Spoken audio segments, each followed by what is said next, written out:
রাস্তায় ভিডিও বানাতে গিয়ে এক সাধারণ পথচারীকে মারধর করে এবার সরাসরি লিগ্যাল নোটিশ খেলেন মডেল মনিকা কবির। গত কয়েকদিন ধরে সোশ্যাল মিডিয়ায় তাকে নিয়ে যে তুমুল সমালোচনা চলছিল সেটি এবার আইনি পদক্ষেপে রূপ নিয়েছে। বাংলাদেশ সুপ্রিম কোর্টের আইনজীবী জান্নাতুল ফেরদৌস 11 মার্চ তাকে এই লিগ্যাল নোটিশ পাঠিয়েছেন। নোটিশে স্পষ্টভাবে জানিয়ে দেওয়া হয়েছে, জনসম্মুখে নিজের এমন আচরণের জন্য মনিকা কবিরকে প্রকাশ্যে ক্ষমা চাইতে হবে। ক্ষমা না চাইলে তার বিরুদ্ধে পরবর্তী আইনি ব্যবস্থা নেওয়া হবে। এই নোটিশ পাঠানোর খবরটি সামনে আসার পর থেকেই সাধারণ মানুষের মাঝে নতুন করে আলোচনা শুরু হয়েছে।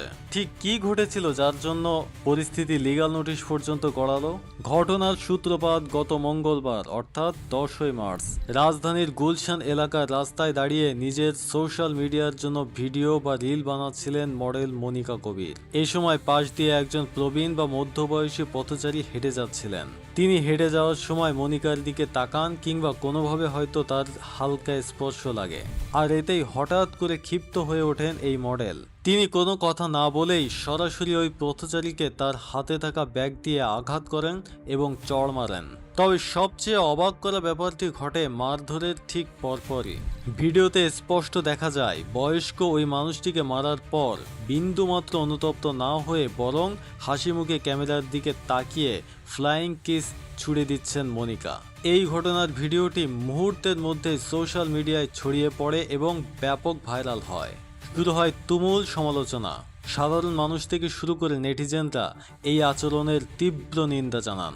একজন সাধারণ পথচারীকে এভাবে জনসম্মুখে হেনস্থা করার অধিকার কারো নেই। বিদেশি একজন মডেল এসে বাংলাদেশের রাস্তায় একজন বয়স্ক নাগরিককে এভাবে অপমান করবেন, এটা অনেকেই স্বাভাবিকভাবে নিতে পারছেন না। তবে এই ব্যাপক সমালোচনার মাঝেও নেটিজেনদের একটা ছোট অংশ আবার ভিন্ন কথা বলছেন। তাদের দাবি, হয়তো ওই পথচারী কোনো ধরনের অশ্লীল ইঙ্গিত দিয়েছিলেন, যার কারণে মনিকা রেগে গিয়ে এমনটা করেছেন। তবে এর পক্ষে কোনো শক্ত প্রমাণ ওই ভিডিওতে দেখা যায়নি। সোশ্যাল মিডিয়া যখন তার বিরুদ্ধে সমালোচনায় মুখর, তখন মনিকা কবিরের আরও কিছু ভিডিও সামনে আসে। সেখানে তাকে বেশ বিপর্যস্ত অবস্থায় দেখা যায়। ভিডিওতে কান্নাকাটি করে তিনি দাবি করেন যে উল্টো তাকেই নানাভাবে হেনস্থা করা হচ্ছে। পরিস্থিতি এমন পর্যায়ে পৌঁছেছে যে তিনি দেশ ছেড়ে চলে যাওয়ার কথাও বলেন। কিন্তু তার এই কান্নাকাটির ভিডিও সাধারণ মানুষের ক্ষোভ খুব একটা কমাতে পারেনি, বরং অনেকেই মনে করছেন নিজের দোষ ঢাকার জন্যই তিনি এমনটা বলছেন। আর এসব ঘটনা প্রবাহের শেষ পরিণতি হিসেবেই আজ তার হাতে পৌঁছেছে এই লিগ্যাল নোটিশ।